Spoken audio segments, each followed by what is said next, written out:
24시간 하나님 앞에서 살아야 삶이 풀립니다. 이런 말씀을 증거하겠습니다. 신문에서 보니까 션과 정혜영 부부가 결혼 생활 오래 하면서 단 한 번 1분 1초도 결혼을 후회해 본 적이 없다. 이런 기사를 방송에 나와서 했다고 보도한 것을 본 적이 있습니다. 좋은 결혼 생활을 하기 원하십니까? 그렇다면 항상 소망을 가지고 긍정적인 관점으로 말을 하고 그리고 실족하지 않도록 그렇게 살아야 됩니다. 우리 가장 힘들지만 잘 될 것이다. 이렇게 한 가지 말만 계속해야 됩니다. 그래야 살아납니다. 믿음도 똑같습니다. 그냥 하나님 모시고 하나님은 선하시고 인자하시니 어떤 일이 있어도 우리를 푸른 초장 쉴만한 물가로 인도해 가실 것입니다. 그 마음을 가지고 계속 그렇게 말을 하는 것입니다. 그리고 그 앞에서 사는 것입니다. 그 어간에 굉장히 많은 아픔이 있습니다. 훈련이 있습니다. 연단이 있습니다. 그럼에도 불구하고 하나님은 그렇게 선하신 분이라는 것을 계속 말하고 그리고 계속 믿고 나가는 것입니다. 그런 사람들에게는 분명히 하나님의 약속이 푸른 초장 쉴만한 물가로 인도되는 것을 하나님께서 약속대로 이루실 것입니다. 우리가 그래 하나님 앞에서 24시간 사는 게 중요합니다. 션과 정혜영 부부는 단 1분 1초도 결혼을 후회하지 않았다는 것입니다.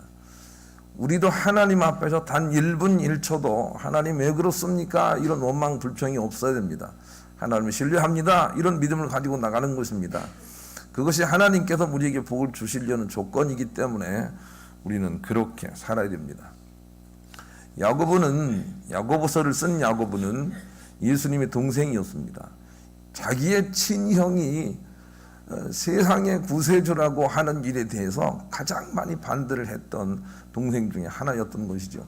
그런데 예수 그리스도의 삶을 통해서 진실로 회개를 하지요. 그리고 나서 야고보서를 쓰고 또 예루살렘 교회의 머리가 되어서 잘 지도를 하고 있는데 야고보가 깨달은 게 그거예요. 하나님은 어둠도 없으시고 선하시고 인자하시고 회전하는 그림자도 없이 하나님은 항상 그런 분이신데 우리가 항상 욕심을 부리기 때문에 그 하나님의 은사와 선물을 받지 못하는 것이구나. 우리의 욕심 때문에 결국 그것이 우리를 욕심이 잉태한 즉 죄를 낳게 되고 그리고 그것이 우리를 멸망으로 가게 하는구나 라고 하는 것을 깨닫습니다. 그리고 나서 무슨 시험이 와도 그것을 하나님의 시험이라고 말을 하지 않습니다. 야고보서 1장 12절로 17절입니다. 무슨 시험이 와도 그것을 하나님의 시험이라고 말하지 않습니다. 이것은 시험이 아니고 하나님이 우리를 연단하시는 것이다. 하나님이 우리를 훈련하시는 것이다. 그리고 우리를 적과 꿀이 흐르는 곳으로 이끌어 가시는 것이다. 그런데 그것은 변함이 없다. 그런 믿음을 가지고 승리해서 얼마나 우리의 삶이 중요하다라고 하는 그런 메시지를 우리에게 주고 있는지 모릅니다. 어떤 삶이 중요한 거죠? 24시간 하나님 앞에서 사는 삶이 중요하다는 것입니다. 24시간 진리 앞에서 선하심 앞에서 사는 것입니다. 24시간 은총의 빛 안에서 우리가 사는 것입니다. 그것이 진실로 승리하는 길이라고 우리에게 설파를 하고 있습니다. 하나님이 아담과 하와를 만드시고 에덴 동산에 선악과를 만드시고 생명나무 과일도 만드셨습니다. 그런데 선악과는 굉장히 보기에 좋았어요. 탐스러웠어요. 생명나무는 좀 일반적이었나 봐요. 그런데 그것을 같이 두시고 명하시기를 선악과를 따먹는 날에는 너희들이 정령 죽으리라 이렇게 말씀을 하셨어요. 사람들은 어떻게 하나님께서 선악과를 만들어 놓으셔서 따먹고 인간으로 범죄하게 하는가 하고 질문을 합니다마는 선악과와 생명나무가 같이 있는 상태에서 의지적으로 선악과를 따먹지 않고 의지적으로 생명나무를 따먹도록 유도하시는 것이 바로 믿음의 삶이다. 천국의 삶이라는 것을 우리에게 처음부터 가르쳐 주시기를 원했습니다. 세상에서 나의 감정대로 욕심대로 사는 것은 얼마나 달콤한지 모릅니다. 먹음직하고 보암직합니다. 그러나 내 욕심대로 살지 않고 진리의 하나님을 의지하고 그의 말씀대로 순종하는 거기에 믿음의 승리가 있다고 우리에게 의지적으로 방향을 돌이켜서 주님과 주님 말씀을 바라보기를 원하고 계십니다. 의지적으로 여러분의 남편과 여러분의 아내가 굉장히 현숙한 그런 사람들이 아닐 것입니다. 알고 보면 저도 그렇습니다만은 알고 보면 굉장히 나빠요. 알고 보면 여러분이 저를 몰라서 그렇지 저를 알고 보면 굉장히 나빠요. 그래도 그 의지적으로 나쁘다가 아니라 좋을 수 있다는 하나님의 말씀과 하나님의 거룩한 임재 가운데 의지적으로 붙들려 사는 것입니다. 누가요? 내 아내가 그렇게 하나서 내 아내가 의지적으로 그렇게 살아야 좋은 날이 올 것이다. 이렇게 말씀하시고 믿음은 그런 것이다 우리 가르쳐 줍니다. 그래서 우리가 의지적으로 하나님 바라보기를 그치는 것 자체를 하나님께서 죄로 규정하십니다. 그러니까 선악과를 따먹은 것이 죄라고 생각하지요. 그렇지 않습니다. 의지적으로 생명나무 열매를 바라보지 않고 선악과를 바라본 거에서부터 죄가 시작이 되는 것입니다. 바라보지 말라고 그 선악과를 주신 거예요. 바라보지 말라고 아름다움을 주셨다니까요. 바라보지 말라고 탐스러움을 주셨다고요. 우리의 본능은 자꾸 이쁜 것들을 바라보게 돼 있다고요. 그런데 의지적으로 그걸 바라보지 말고 선하신 주님을 바라보고 살아라 하고 세상이 너무 달콤한 거예요. 세상이 너무 쾌락이 많은 거예요. 의지적으로 그것을 우리가 절제하라는 거예요. 그런데 야 여기가 좋다고 바라보는 순간 우리는 그것을 죄라고 규정을 받는다고요. 그래서 가인과 아벨이 처음부터 두 사람이 동일하게 예배를 드렸지만 한 사람 가인의 예배는 하나님께서 받지 않으십니다. 왜 그렇습니까? 하나님을 안 바라보고 예배를 드렸다라고 그렇게 봐야 됩니다. 그것이 창세기 4장 7절에 기록이 되어 있어요. 하나님을 안 바라보고 그냥 드리는 거예요. 여러분 지금 하나님 바라보고 계세요? 아마 아닐거리요. 모르긴 해도 목사님 넥타이 바라보고 있을 거요. 넥타이. 목사님 넥타이 좀 바꿔 차지. 저거를 몇 주나 계속 차고 있냐고. 지금 그러든지 목사님 살이 좀 빠졌네. 이러든지 뭐 이런 거 보고 있으면 안 돼요. 하나님 선하시고 전능하시고 태초에 빛 되시고 창조주시고 지존자이시고 영존하시고 뭡니까 카운슬러이시고 모사이시고 기미자이신 그 하나님을 바라보고 하나님께 예배를 드려야 돼. 그 예배만 받았다는 거예요. 그런데 가인은 그런 예배를 드리지 못하고 아벨만 그런 예배를 드리는 거예요. 그랬더니 가인은 아니나 다를까 자기의 본능이 폭발해가고 하나님께 원망하고 왜 내 예배를 받지 않나고 하고 그리고 자기보다 훨씬 하나님의 사랑을 받는 아벨을 죽여버렸어요. 그게 바로 자기의 본능을 바라보고 사는 사람이라는 것입니다. 하나님을 바라보지 못하는 사람들은 그 수순으로 갈 거라는 것입니다. 글로 가지 말라는 것입니다. 눈에 보이는 대로 바라보지 말라는 것입니다. 창세기 4장 7절 네가 선을 행하면 어찌 낯을 들지 못하겠느냐. 선을 행하지 아니하면 죄가 문에 엎드려 있느니라. 죄가 너를 원하나 너는 죄를 다스릴지냐 그랬습니다. 우리의 본능의 죄는 마치 풍선을 세게 불어서 물속에 집어넣는 것과 같아서 아무리 힘차게 눌러도 나오려는 본능이 아주 강합니다. 그게 우리의 본능이에요. 우리의 노탐이 그렇게 항상 우리 속에 있다고요. 그렇기 때문에 그것을 말씀으로 은혜로 하나님으로 성령으로 짓눌러서 그것이 나오지 못하도록 하는 일에 대하여 우리는 의식적으로 하나님의 거룩한 임재 가운데 붙들려 살지 않는 한 그것을 못하게 돼 있다는 것입니다. 그래서 이 본능이 선악과다 그렇게 생각을 하면 옳겠습니다. 이 선악과 본능을 바라보지 말고 내 속에 지저분하고 나는 너무 탐심과 음란이 가득하고 그걸 놔두고 하나님의 은총의 빛을 늘 바라보고 사는 것입니다. 그런데 그것을 하지 못하는 순간 죄가 훅 들어온다 그렇게 말하는 거죠. 죄가 훅 들어오고 네가 잘못한 것은 그것이다 하고 하나님께서 가인에게 지적을 하고 계세요. 창세기 4장 7절 제가 다시 읽을게요. 네가 선을 행하면 어찌 낯을 들지 못하겠느냐. 선을 행하지 아니하면 죄가 문에 엎드려 있느니라. 죄가 너를 원하나 너는 죄를 다스릴지니라. 그렇게 말씀하셨다고요. 그런 상태에서만 예배가 흠양이 된다 이렇게 가인에게 잘못을 지적하고 있는 것입니다. 그러니 의지적으로 선하신 주님을 바라봐야 돼요. 의지적으로 선하신 주님의 역사가 우리 가정에 일어나고 있다는 걸 바라봐야 돼요. 의지적으로 그걸 바라보지 않고 아주 공부 못하는 자녀의 눈길이 가게 되면, 공부 못하는 자녀에게 눈길이 가게 되면 그게 죄다 그 말입니다. 하나님이 공부를 못해도 우리 가정을 살게 하실 것이라는 그 하나님을 바라봐야 됩니다. 가난하다는 현실을 바라보게 되면 하나님의 역사가 나타나지 않고 죄가 문에 엎드리니라 이렇게 말씀하셨습니다. 우리가 진리이신 은총의 빛이신 하나님을 바라보고 24시간 살아야 될 이유가 거기 있어요. 그런 사람들은 훗날 정말 좋은 결과가 있을 것인데 사람들은 하나님을 바라보지 않는다 하고 가인에게 정죄하신 분이 우리 하나님이세요. 그러니 의지적으로 다윗처럼 하나님 바라봐야 돼요. 여호와는 나의 목자시니 내가 부족함이 없으리로다 하고 주님을 바라봐야 돼요. 내가 사망의 음침한 골짜기로 다닐지라도 해받을 것을 두려워하지 않고, 그리고 하나님 바라보는 거예요. 그런 사람들만이 적과 꿀이 흐르는 땅으로 들어갈 것이다 하고 이 땅에 하나님의 참복을 잠깐 보여준 사람이 다윗이라고요. 우리도 다윗처럼 그냥 의지적으로 하나님 바라봐야 돼요. 지금 하나님 바라보세요, 여러분. 지금 하나님 바라보세요. 하나님 선하심을 바라보세요. 그리고 자꾸 그 선하심에 전염이 되세요. 그래야만 우리 마음을 다스려 승리할 수 있고 죄를 이긴다, 그렇게 말씀하십니다. 그래서 바른 예배라는 것은 무엇이냐면, 오늘 여기서 예배를 드리고 하나님 만나고, 이 하나님 만나기만 해도 좋겠어요. 그런데 하나님 대부분 못 만나요. 대부분 하나님 못 만나고 한다고요.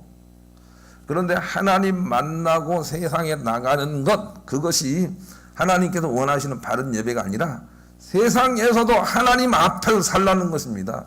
그것이 하나님이 원하시는 예배예요. 그래서 바른 예배는 오늘 내가 세상에서 하나님 앞에 살아서 주님이 주시는 전리품을 가지고 주님 앞에 나와서 하나님 감사합니다, 이렇게 전리품을 가지고 나왔습니다, 하나님 영광 돌립니다, 이런 예배를 주님이 참 예배라고 해요.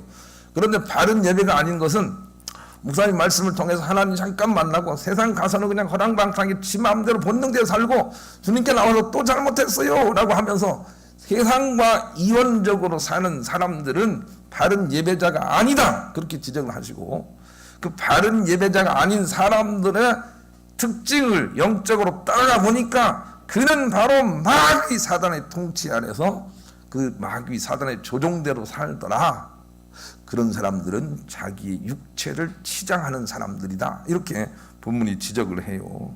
바로 이 광야가 세상이라는 거, 광야가 세상이다 라고 하는 걸 기억을 하시면서 3절 4절을 한번 읽겠습니다. 3절 4절 시작. 곧 성령으로 나를 데리고 광야로 가니라. 내가 보니 여자가 붉은빛 짐승을 탔는데 그 짐승의 몸에 하나님을 모독하는 이름들이 가득하고 7머리와 10뿔이 있으며 그 여자는 자주빛과 붉은빛 옷을 입고 금과 보석과 진주로 꾸미고 손에 금잔을 가졌는데 가증한 물건과 그의 음행에 더러운 것들이 가득하더라, 그랬습니다. 광야에 가서 자기 욕심과 본능대로 사는 사람들을 하나님께서 영화를 열어서 요한에게 보여주는데 그 뒤에 엄청난 사단 짐승이 있어서 사단을 타고 다니더라, 이렇게 표현을 하고 있다고요. 우리는 그냥 사는 것이 아니라 사단으로 인하여 그런 세상에 자기의 본능 욕심대로 그렇게 살게 돼요. 다른 말로 얘기하면 하나님 앞에서 24시간 안 살고는 안 되는 존재로 우리가 자각을 해야 된다는 것입니다. 어느 한 사람이 있었습니다. 그런데 이 사람이 납비에게 와서 이렇게 물었어요. 나는 왜 사람들 눈치를 자꾸 보는지 모르겠어요. 사람들이 무슨 뭐 하는 것처럼 내가 자꾸 사람들을 의식하기 때문에 내 행동이 너무너무 힘들어요. 그렇게 상의를 하는 것이죠. 그러자 이 납비가 이렇게 대답을 했어요. 컵에다가 물을 하나 떠오너라. 그리고 물을 가득 채워라. 그리고 나서 이제 동네 한 바퀴를 도는데 이 물이 한 방울도 쏟아지지 않도록 돌아오더라 하고 그렇게 명령을 내렸습니다. 그래서 컵에다가 물을 담아가지고 그것이 쏟아지지 않도록 동네 한 바퀴 돌아왔는데 그것이 쏟아지지 않도록 동네 한 바퀴를 돌아오다 보니까 갔다 온 사람에게 납비가 묻습니다. 네가 갔다 오다가 뭘 받느냐 그렇게 묻습니다. 그랬더니 이 사람이 하는 말이 아무것도 못 봤어요. 이거 물 흘리지 않도록 신경 쓰다 보니까 아무것도 보이지 않더군요. 그래, 바로 그거다. 우리가 하나님 모시고 하나님을 조금도 놓지 않으려고 살게 될 때 너는 세상에 의식하지 않고 그런 사는 담대함이 나타날 것이다. 이것을 우리에게 비유적으로 가르치는 랍비의 교훈이었습니다. 하나님 모시고 하나님 놓치지 않으려고 애쓰고 하는 속에서 놀랍도록 주님의 영광이 나타나고 주의 인도함이 나타나고 문제가 해결되고 깨끗함을 입는 것이 있다는 것을 하나님이 처음부터 우리 가운데 가르쳐 주셨습니다. 그래서 우리가 하나님을 24시간 바라보지 않는 것이 죄다 하고 그것을 회개해야 돼요. 내가 하나님 앞에서 24시간 못 살았습니다 하고 자꾸 회개를 하다 보면 어느 순간 하나님 앞에서 24시간 살게 돼요. 잠잘 때도 하나님 앞에 살게 돼요. 그때부터 나타나는 것이 비로소 하나님의 섭리예요. 하나님의 역사예요. 천군천사의 도움이에요. 30배, 60배, 100배의 결실이 거기 있다고요. 하나님 앞에서 살지 않고는 이내 죄가 된다는 거예요. 이내 사단의 통치 가운데 들어간다는 거예요. 그것을 우리 가운데 가르쳐주고 있어요. 이번 어버이 주일에 우리 아들이 제게 무선 이어폰을 선물을 하나 해줬거든요. 그래서 무선 이어폰을 가지고 문학산을 등산할 때 그걸 들으면서 세미나 이런 걸 들으면서 등산을 해요. 그런데 참 놀라운 일이 하나 생기더라고요. 하나님 말씀을 시리즈로 자꾸 들으면서 반복해서 등산을 하다 보니까 내가 산을 갔다 왔는지 안 갔다 왔는지 잘 모르겠어요. 어떤 사람을 만나는지 잘 모르겠어요. 나의 신경은 온통 세미나에 대한 그런 기억만 쭉만 있는 거예요. 그래서 너무너무 좋아요. 이제 화장실에 갈 때도 듣고요. 네. 부엌에서 뭐 할 때도 듣고요. 들어요. 예. 나의 관심은 하나님에 대한 그런 교육, 훈련에 여기에 집중되어 있어요. 다른 것들이 눈에 별로 들어오지 않아요. 너무너무 감사해요. 아들 감사해. 나중엔 더 최신으로 사줘.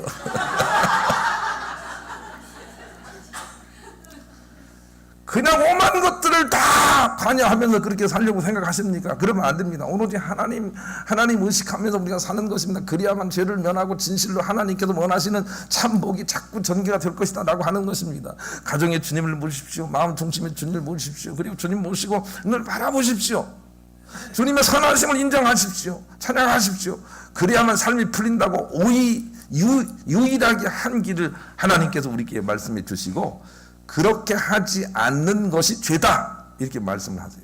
그렇게 하지 않으면 너 틀림없이 네 거칠이 하는 삶을 살게 될 것이다 하고 하나님께서 그 비밀을 우리에게 보여주고 계시다고요. 24시간 하나님 앞에 살아야 됩니다. 우리 그런 마음을 가지고 복음성가 56장 다 같이 부르겠습니다. 다니엘이 사자굴 속에 들어가서도 왜 견딜 수 있었는지, 베드로가 왜 십자가를 거꾸로 메고 죽었어야 했는지, 바울이 돌에 맞아도 왜 소망으로 서 있을 수 있었는지, 스데반이 그 죽음의 현장 속에서도 하나님을 어떻게 볼 수 있었는지를 우리가 이해할 수 있어야 돼요. 그래야만 우리가 살 수 있다고 하나님께서 무엇이 부족해서 우리에게 찬양을 명한 것이 아니라 우리가 주님을 찬양하지 않으면 죄의 나라로 떨어진다고 찬양을 명하셨다고요. 예배도 마찬가지예요. 그래서 하나님 모시고 살아야 돼. 하나님 모시고 고통 가운데 있고 하나님 모시고 수술받고 하나님 모시고 부부 삶을 살고 그렇게 살라는 거예요. 그래야만 풀어진다는 거예요. 그 하나님이 우리 속에 계신 사람들은 반드시 하나님이 이끌어서 푸른 주장 쉴만한 물가를 갈 것이다. 그러나 그것이 없는 사람들은 반드시 그 속에 욕심, 돈이 있는 것이고 돈 뒤에는 사단이 있는 것이다. 이렇게 영안을 열어서 우리에게 보여주고 있는 거예요. 그들이 사단을 타고 있더라. 짐승을 타고 있더라. 이렇게 말씀을 하고 있는 부분이라고요. 그러니 나는 사단과 상관없다고 하지 말고 나는 정말 하나님과 상관이 있는지를 따져봐야 돼요. 내가 정말 하나님과 함께 내가 이 일을 했는가? 내 욕심대로 했는가? 내 욕심대로 했다면 거기 뒤에 사단이 있다 그 말입니다. 사단이 무시무시한 분은 불곰처럼 생겼다고 생각하면 안 돼요. 그냥 자연스러운 현상이에요.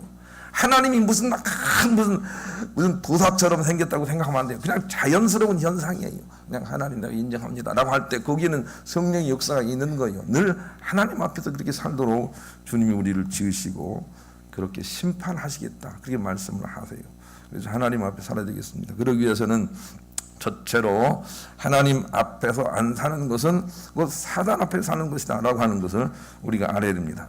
3절 여기 음녀에 대한 것이고, 음녀는 교인들을 의미하는 거예요. 교인들을 따라가 봤더니 그거예요. 3절 읽습니다. 시작. 그 성령으로 나를 데리고 광야로 가니라. 내가 보니 교인이 붉은빛 짐승을 탔는데, 여자가 교인이에요. 그 짐승의 몸에 하나님을 모독하는 이름들이 가득하고 7머리와 10뿔이 있으며, 7머리 10뿔에 대해서는 여러분에게 설교를 한 적이 있어요. 높아지려는 의식, 대접받으려는 의식이에요. 7머리 10뿔이에요. 그리고 하나님을 모독하는 이름, 뭡니까? 철로 역정을 읽어보면 하나님 모독하는 이름들이 가득 나오죠. 뭔가 온유씨 이런 사람들은 모독하는 사람이 아닌데 무슨 갈등씨 이런 게 있나요? 이런 것들이 다 하나님을 모독하는 그런 이름들이에요. 투기, 질투씨, 쾌락씨 이런 것들이 다 하나님을 모독하는 이름들이 가득한데, 여러분 우리가 성령으로 조명을 받아보니까 그냥 사는 것 같지만 그 짐승을 타고 살더라는 거예요. 이것을 우리가 이해할 수 있어야 되겠어요. 언젠가 한번 최민수라는 그런 배우가 연속극을 하는데 이런 대목이 있더라고요. 어떤 한 그 사랑하는 여자를 갑자기 찾아왔어요. 근데 여자가 한 말이, 아니 이 뜬금없이 이게 무슨 일이냐 그랬더니 최민수가 됐어요 이제 갈게요 하고 바로 가는 거예요. 찾아와서. 그래서 왜 그랬느냐 하고 나중에 설명을 하는데 보니까, 내가 당신을 생각하려고 하다 보니까 당신이 떠오르지 않더라는 거예요. 너무 생각을 많이 하니까. 그래서 당신을 떠올리려고 얼굴 보러 왔다는 거예요. 이해가 돼요? 연애를 해봤어야 알지. 막 생각하다 보면 사람이 안 떠올라요. 그 사람이 이렇게 생겼는지 저렇게 생겼는지 잘 몰라요. 그때 다시 또 보는 거예요. 마찬가지로 우리가 하나님을 자꾸 떠올리고 살아야 되는데 어느 순간 하나님이 떠오르지 않아요. 그런데 하나님이 떠오르지 않는 그것이 바로 마귀 사단의 통치 가운데 있는 것이니, 다윗처럼 하나님이 떠오르지 않는 것을 못 참아해야 돼요. 하나님이 안 떠오르는 걸 못 참아해야 돼요. 다윗은 못 참아해요. 시편 13편 1절로 4절. 여호와여 어느 때까지니까 나를 영원히 잊으시나이까? 주의 얼굴을 나에게서 어느 때까지 숨기시겠나이까? 나의 영혼이 번민하고 종일토록 마음에 근심하기를 어느 때까지 하오며 내 원수가 나를 치며 자랑하기를 어느 때까지 하리이까? 여호와 내 하나님이여 나를 생각하사 응답하시고 나의 눈을 밝히소서. 두렵건대 내가 사망의 잠을 잘까 하오며 두렵건대 나의 원수가 이르기를 내가 그를 이겼다 할까 하오며 내가 흔들릴 때 나의 대적들이 기뻐할까 하나이다. 다윗은 이미 이 영계의 비밀을 알고 있어요. 그래서 하나님이 떠오르지 않는 것을 막 그렇게 괴로워해요. 그것은 내가 대적에게 지는 것이라고 생각을 해요. 여러분 하나님이 떠오르십니까? 아니면 그냥 세상에 푹 빠져버립니까? 세상에 푹 빠져 있다면 그냥 세상에 빠져 있는 것이 아니라 마귀 사단의 등을 타고 있다고 하나님께 지적을 하고 계세요. 중간 지대가 없는 거예요. 하나님을 놓치는 순간 우리는 마귀의 통치 가운데 들어가는 거예요.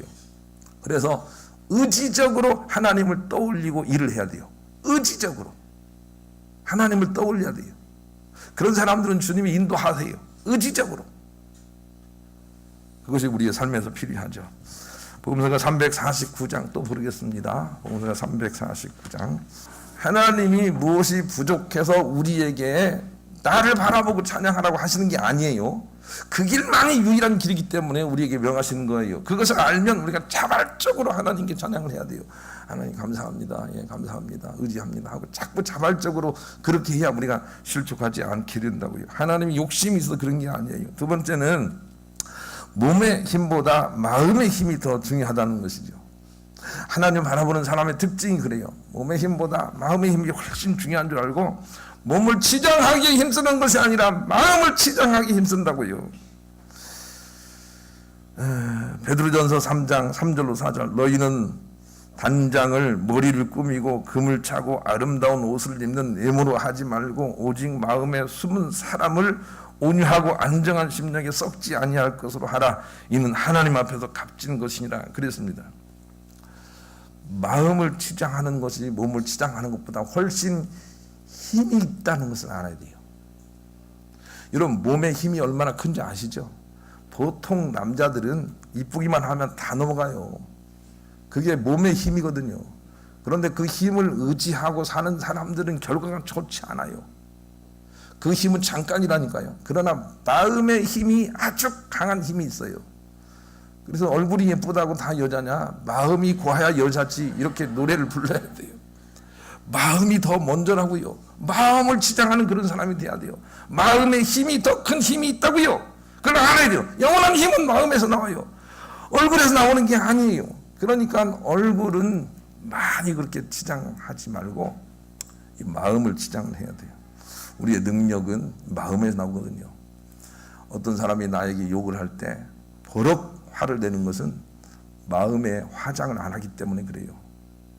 마음이 치장이 안 돼 있기 때문에 버럭 화를 내요. 버럭 화를 내는 것은 아무런 힘이 들어가지 않거든요.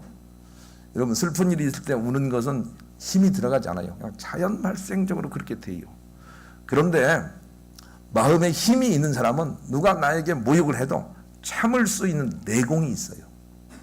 힘, 파워. 이것을 하나님의 능력이라고 말씀하세요.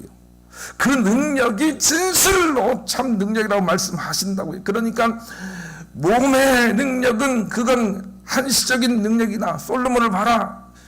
몸의 능력은 한시적인 능력이다. 물질의 능력은 한시적인 능력이다. 내가 그 능력을 부인하는 게 아니다. 그러나 그것은 영원하지 않다. 아무도 그 능력을 가지고 영생으로 들어갈 수가 없다. 그러나 마음의 능력은 영원한 능력이다. 그 힘이 진실로 큰 힘이다. 그런데 마음의 힘은 24시간 하나님을 바라보는 데서 나와요. 우리의 내공은 24시간 하나님을 바라보는 데서 나온다니까요. 하나님을 놓치면 이내 자기의 탐심이 나오고 정욕이 나온다. 그러나 하나님을 놓치지 않으면 내공이 생길 것이다. 이 힘이 진실로 이 땅과 영원한 미래까지 유익한 것이다. 이렇게 하나님께서 말씀을 하고 계세요. 그러니 하나님께 내 몸 건강하게 해주세요. 나 이쁘게 해주세요. 나 돈 벌게 해주세요. 그렇게 기도하는 것이 하나님 뜻에 안 맞는다는 사실을 여러분 알아야 돼요.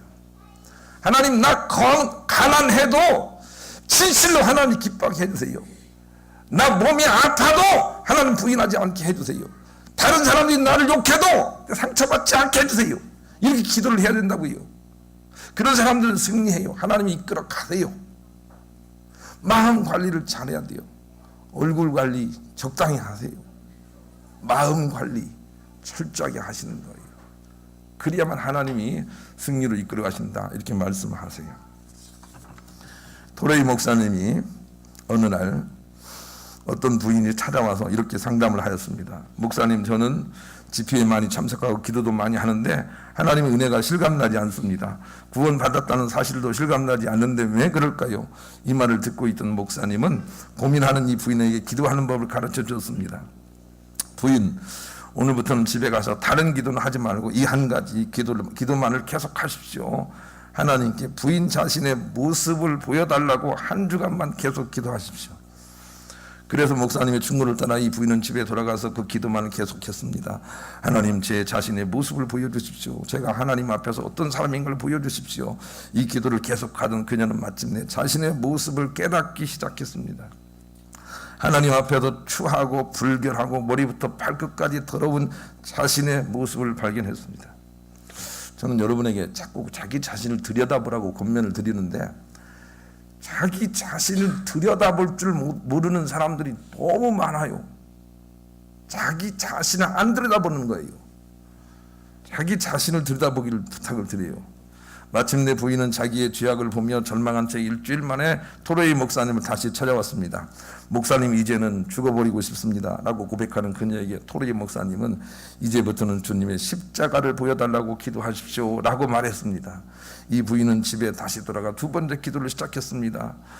주님께서 지신 십자가를 보여주십시오. 그리고 나서 믿음이 회복됐다라고 하는 그런 기록이 있습니다. 우리 자신의 추함, 우리 자신의 선이 없음을 바라보지 않고 주님만 먼저 바라보는 사람들에게도 함정이 있습니다. 나 자신은 선이 없다는 걸 알고 오로지 주님만 바라보고 살아야 비로소 우리가 승리할 수 있다는 깨닫는 자는 진실로 하나님의 인도하심을 받게 될 것입니다.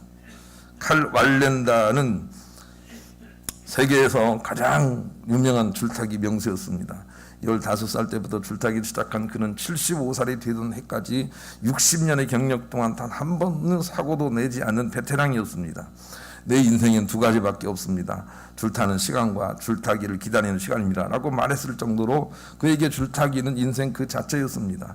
그에게는 항상 줄을 완벽하게 탈 수 있다는 자신에 대한 확고한 믿음과 실력이 있었습니다. 그런데 1978년 푸에르토리코에서 20층 건물 높이에 줄타기 공연을 하는 도중 반도 건너오지 못한 채 그만 낙상해 숨지고 말았습니다. 그동안 수많은 공연을 하면서 아슬아슬했던 순간조차 보여주지 않았던 그였기에 사람들의 충격은 매우 컸습니다. 칼의 아내는 사고의 원인을 칼의 불안한 마음 때문이라고 말했습니다. 지금까지 그는 줄타기를 언제나 즐거워했으며 떨어지는 사고에 대해서는 생각조차도 않았었는데 그날 공연을 앞두고는 몇 달 전부터 떨어지는 것에 대한 불안감을 표출했다는 것입니다. 그리고 당일까지 자신의 공연 도중 떨어질 것에 대한 걱정을 반복하던 칼은 결국 그날 공연을 마치지 못하고 안타까운 사고를 당하게 되었습니다. 여러분 가운데 몸에 질병이 있는 사람에게 권면을 드립니다. 질병 묵상하기를 그치십시오. 나는 아픈 사람이야, 나는 아픈 사람이야, 나는 아픈 사람이야. 이렇게 묵상하는 것은 치유의 길이 아닙니다. 예수 그리스도의 치유를 바라보고 묵상하기를 시작하십시오. 그리고 약을 드시고 병원에 다니십시오. 그래야만 낫습니다. 그것이 하나님께서 우리에게 질병을 주시는 원래 목적과 이유입니다. 하나님 바라보라고 우리에게 약점과 아픔을 주셨다고요. 그런데 우리에게 불안이 생기면 그 불안 자체가 바로 우리가 하나님을 놓치는 계기가 되기 때문에 하나님은 우리에게 데살로니가전서 5장 16절로 18절을 명하셨어요. 항상 기뻐하라. 또 암송합니다. 시작. 항상 기뻐하라. 쉬지 말고 기도하라. 범사에 감사하라. 이는 그리스도 예수 안에서 너희를 향하신 하나님의 뜻이다. 이렇게 안 하면 안 되기 때문에, 이렇게 해야 되기 때문에 문제를 바라보지 말라고, 주님을 바라보라고 문제 속에 우리를 넣어놓으시고 그렇게 하시는데, 많은 사람들의 광야의 삶을 찾아가 보니까 하나님 앞에서 안 살더라.